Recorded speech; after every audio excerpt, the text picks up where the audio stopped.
guys, welcome back to Strong Successful Male. So for today, I'll be covering an update or part 5 to the story about our favorite roughneck who's divorcing his wife after 45 years of marriage after he found she was cheating on him. And where he left off, things were starting to calm down a bit. Our guy was now starting to realize, okay, he's done his vengeful thing, now he needs to get through this.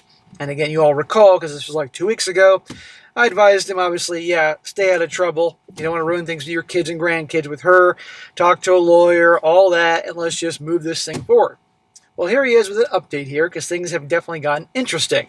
As in, with regards to the guy that was hooking up with his wife and all that. And you guys are definitely going to appreciate this. But our guy here really needs to be careful, and you're going to see when I go through the story here.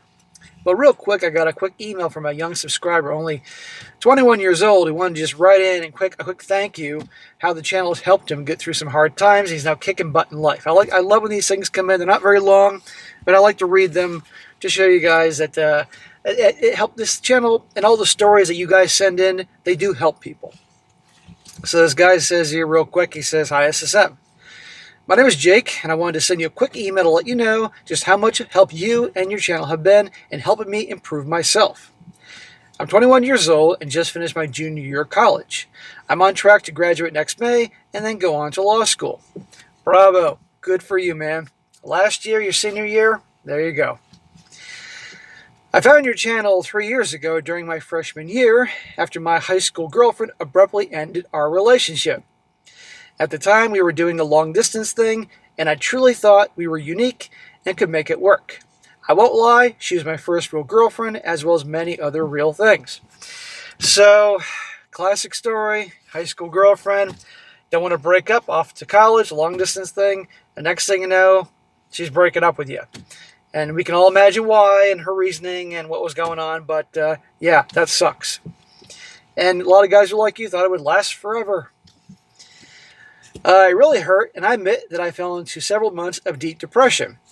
My grades suffered, I avoided people, and I did some really stupid things to cope. However, when I finally had enough and hit rock bottom, I went to the internet to get some answers and found you on YouTube. Your videos really helped connect the dots on things about women that I simply did not know or understand. I felt like an idiot hearing how I did some of the things in the stories that you covered, but I needed to hear it. It was a major wake-up call.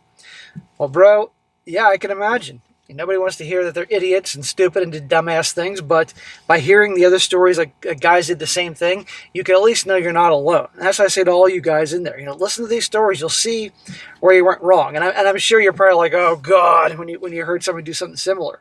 That's how you learn. End of story. And I'm glad that you went searching for help. You were in a bad place.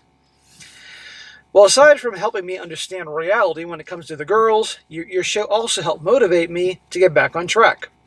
So I started using the campus gym, greatly minimized the booze, started eating a lot better, and got my grades back on track. I also really branched out to make new friends, as I was a bit closed off due to being in what I thought was a solid relationship. Good for you, man. Good.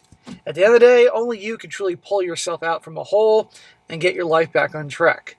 And yeah, the gym, you get your body back in shape, you feel good, eating healthy, minimizing the booze. That ain't going to help you, but that's the go-to place people go to when they're really in a bad place.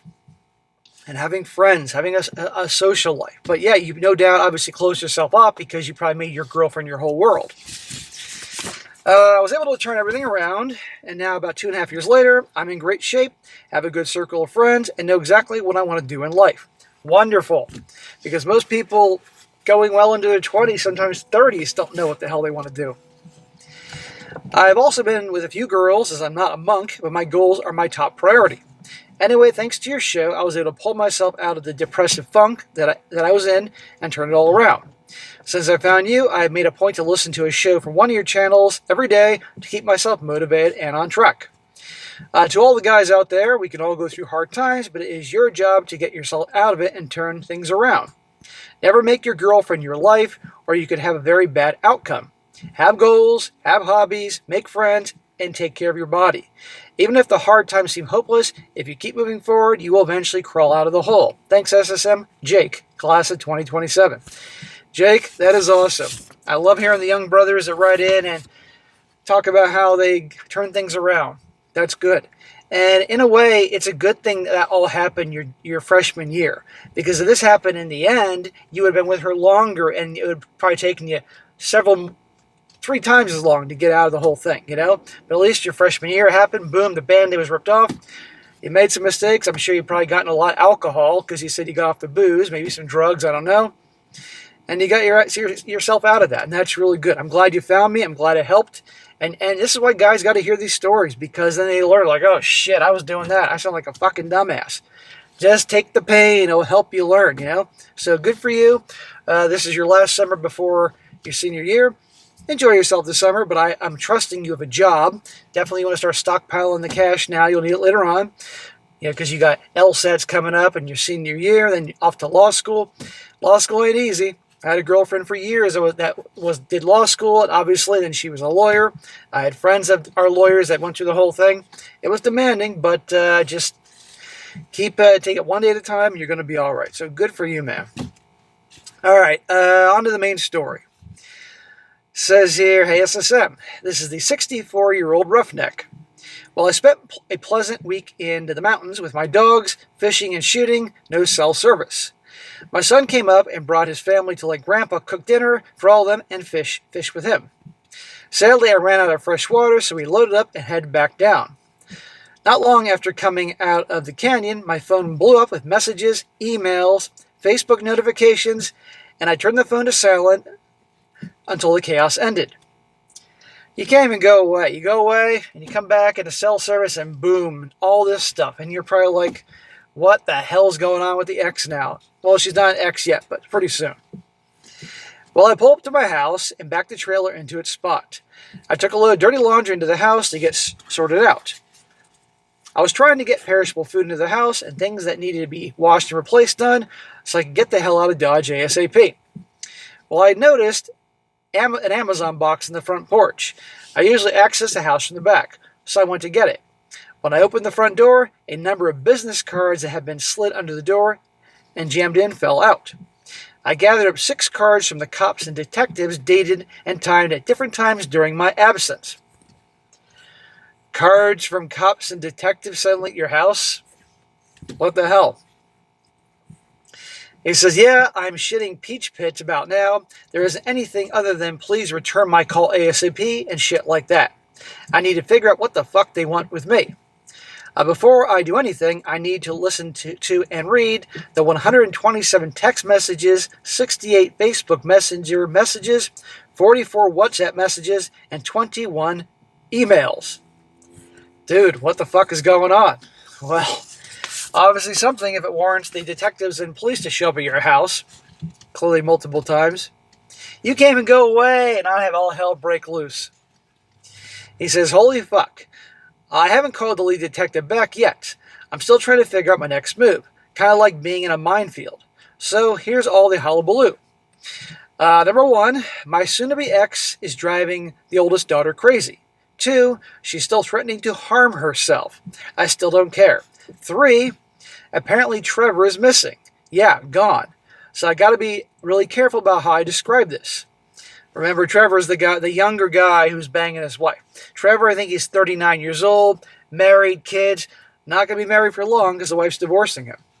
And in either the last update or the one previous, Trevor went to talk to him, and our guy wasn't too friendly to him. Well, I did call my daughter and get to find out the info of what I have now.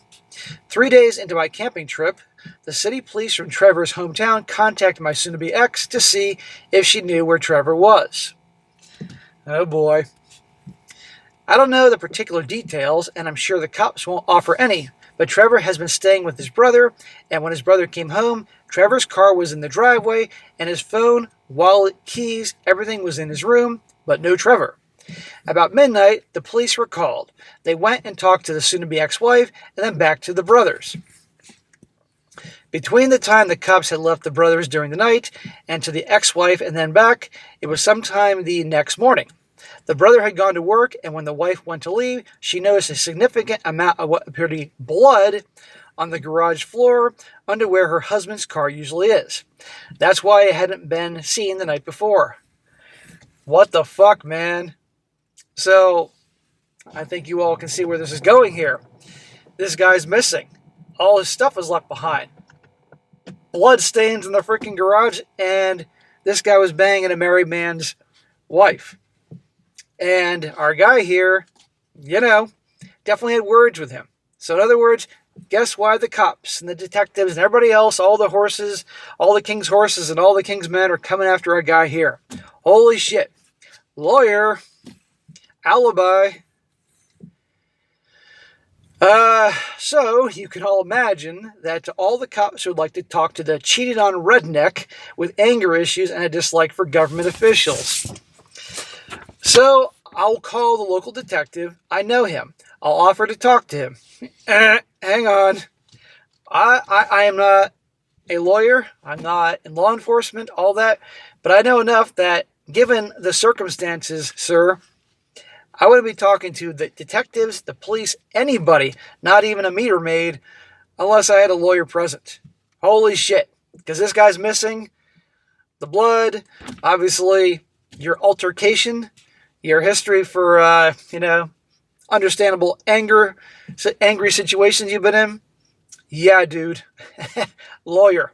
You need a lawyer for divorce. You need a lawyer for this shit. Hence, this is why you should always have an emergency fund, gentlemen. I'm sure my lovely bride of 45 years has offered up every time I said or did something that could be considered threatening or violent. I never raised a hand to a woman and never will. But the keyboard warrior incident may come back to bite me in the ass. In his first story, he talked about a situation in the past where he had words and got physical with a guy who was saying some bad things about his granddaughter online. I still have the socket breaker bar that I used in his hands. I doubt that they will be able to use there'll be usable DNA on it, maybe up where the socket attaches. Over the years, there have been a number of times when I had resorted to violence to protect myself, my family, my property, or my family's reputation. Nothing that was ever crazy enough to warrant charges. I was cautioned on the issue of my rebuke. Crashing and breaking fingers and hands for threats to my toddler-aged granddaughters. Putting a guy in the hospital for concussion for stealing my toolbox. Yeah, it ain't pretty. Wish me luck. And that abruptly ends our guy's situation. He wanted to write in to let us know what's going on. So, holy crap, man. Never a dull moment where you are. Lawyer. Again, I am not a lawyer. I'm not a cop. Not law enforcement. My cousin's husband's a cop. I could call him and ask him questions, and he probably would say the same thing. That's what I would do. I wouldn't speak to any law enforcement people in this situation until you have a lawyer present, because you can imagine how this can spiral out of control. So, sir, good luck. Definitely really think things through about what you say, what you do. Again, what I would do, lawyer, and listen to him or her, what they have to say, and just watch what you say, watch what you do going forward until at least Trevor is found. But the good thing is, at least when all this seemed to happen, you were up in the mountains with your son and grandchildren, so you have a freaking alibi. But regardless, still, even though you know the detective, you know him, you're friends with him, you're acquainted, whatever, he's still going to do his freaking job. So just make sure you handle this correctly. And again, this is my point. I always say to guys, have an emergency fund, because you never know what kind of crap can happen, and lawyers cost money. So, sir, good luck. Be careful. Keep that temper under control.